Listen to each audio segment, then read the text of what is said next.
Welcome to the Under Construction Podcast with me, Martin Williams. Here we talk about how to build or rebuild your life one step at a time. Let's get to work. And thank you so much for tuning in to the Under Construction Podcast. My name is Martin Williams. Don't forget to subscribe to the podcast. You may do so on Apple Podcasts, Spotify, YouTube, and SoundCloud. All the links to the podcast can be found at guidedexpressions.com/podcast with an S. Today's episode is called Wherever You Go, There You Are. So I heard this saying, wherever you go, there you are, some years ago, but I didn't really know where it was from. I just heard some people saying it, and I knew the context as far as what it meant. And, you know, it kind of stuck with me, and it's something that I remind myself of on a fairly consistent basis. So I just recently found out that it's from a book about mindfulness. I do not recall the author's name offhand, but you know, it's something that obviously has influenced a lot of people over the years. The reason that I want to talk about it today is I think a lot of people are trying to change their life. They're trying to improve their life, but they're not really doing anything about their thoughts, and they're not really doing anything about their actions, right? I believe strongly that we live in a match world, right? We live in a world of attraction, okay? Now, many people are familiar with the law of attraction. Maybe you saw the movie The Secret. Maybe you followed people such as Tony Robbins and, all the great life coaches out there. Bob Proctor is another one. You know, you've listened to these people and they talk about the law of attraction, and, you know, there's definitely a lot to that. And I really believe that it's not just kind of a pop psychology. I really do believe it's a way of life. And it's not something, you know, some people say that they don't believe in the law of attraction. It's kind of like saying that you don't believe in the law of gravity, you know, because it's going to affect you whether you realize it or not. And I think a lot of people don't understand just how pervasive this law is. So, for instance, you know, if I'm someone who wants to lose weight, right? And I'm not doing the things that I need to do to lose weight, then chances are I'm not going to lose weight. Now, you may say, well, what does that have to do with the law of attraction, right? If you notice people who are in shape, they kind of do the same things, don't they?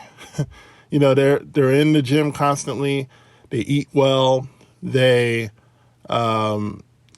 they hang around people who are healthy. They read up on different exercises and diet tips and things like that. Their entire life, they immerse themselves in being healthy, and as a result, they become healthy. Now, you might say, well, that's their actions, but it's kind of like the chicken or the egg scenario. Which comes first, the thought or the action? Well, you know, if you're smart enough, you know, when I say smart enough, if you're learning enough about this, you would know that the thought comes first and then the action comes after that. So law of attraction really works at the thought level, okay?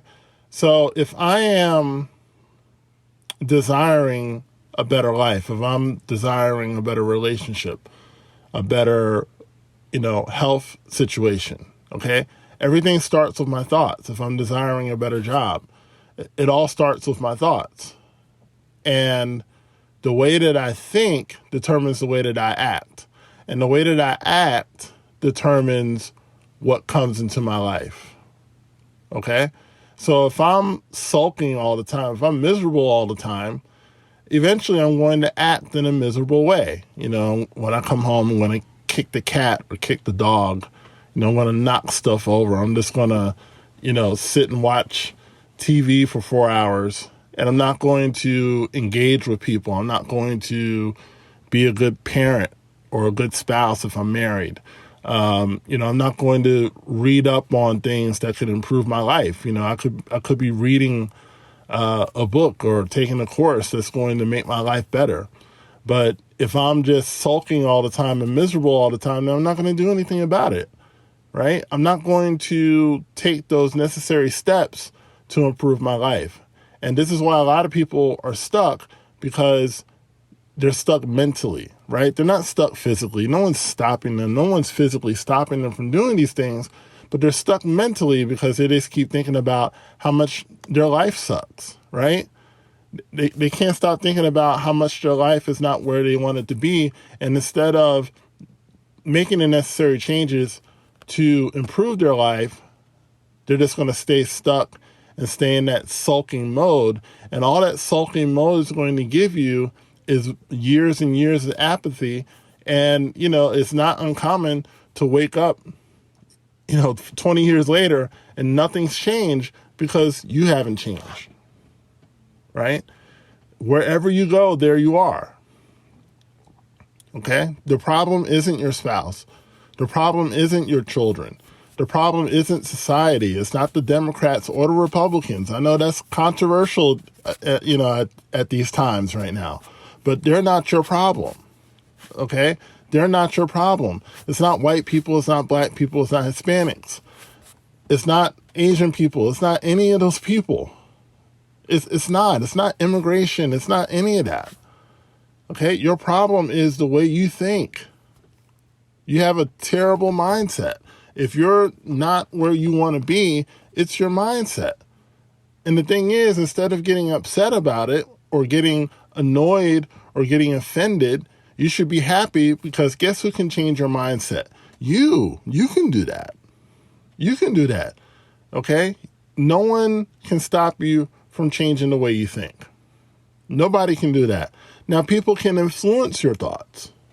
People can influence the way you think. They can influence that. And, we see that happen all the time. But if you decide that nobody else is going to influence my thoughts other than I, then even that is nullified. Excuse me. Even that is canceled out. Okay.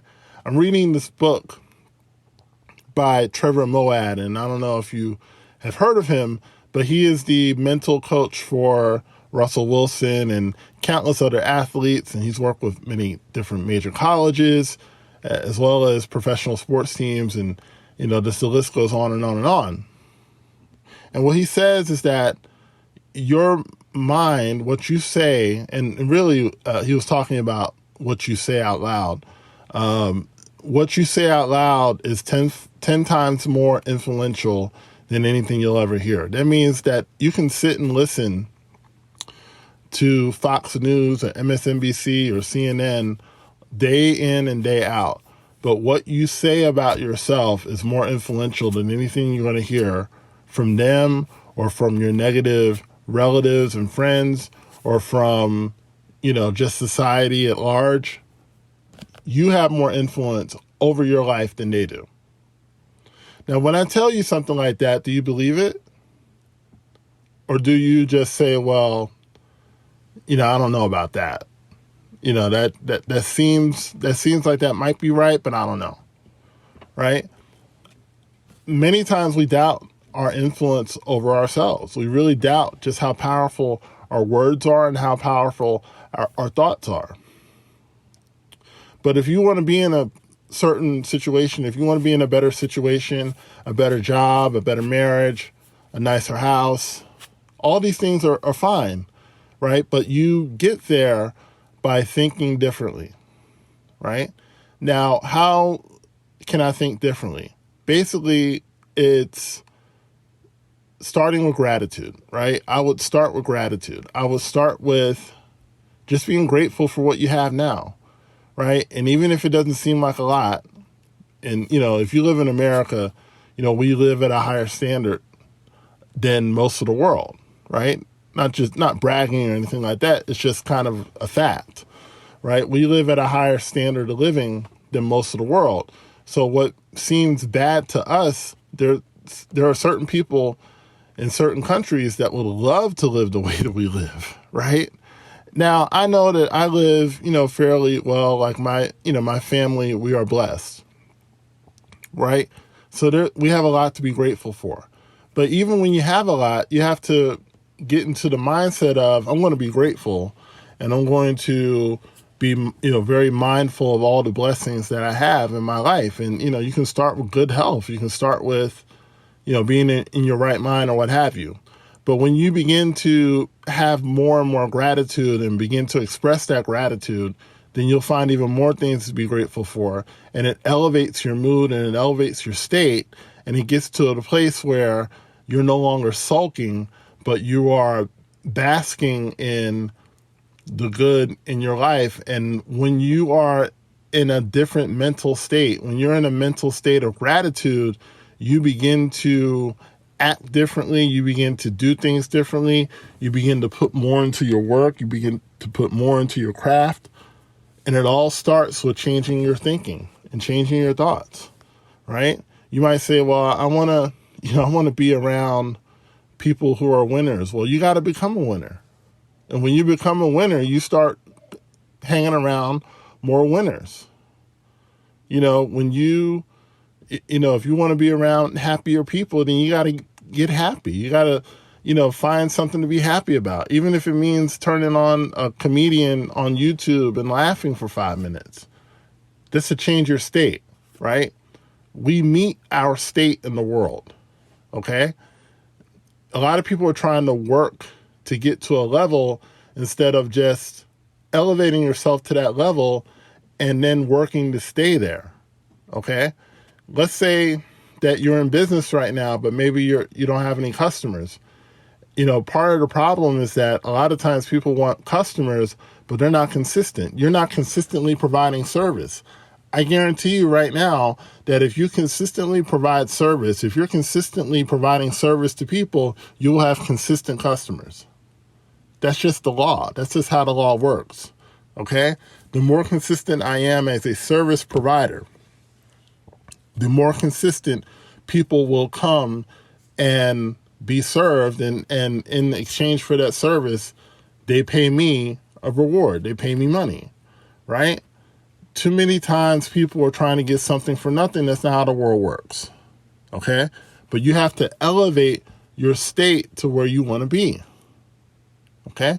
If you want people to be nice to you, start being nice to people, okay? And the first couple of times, you're going to run into some people that aren't so nice, right?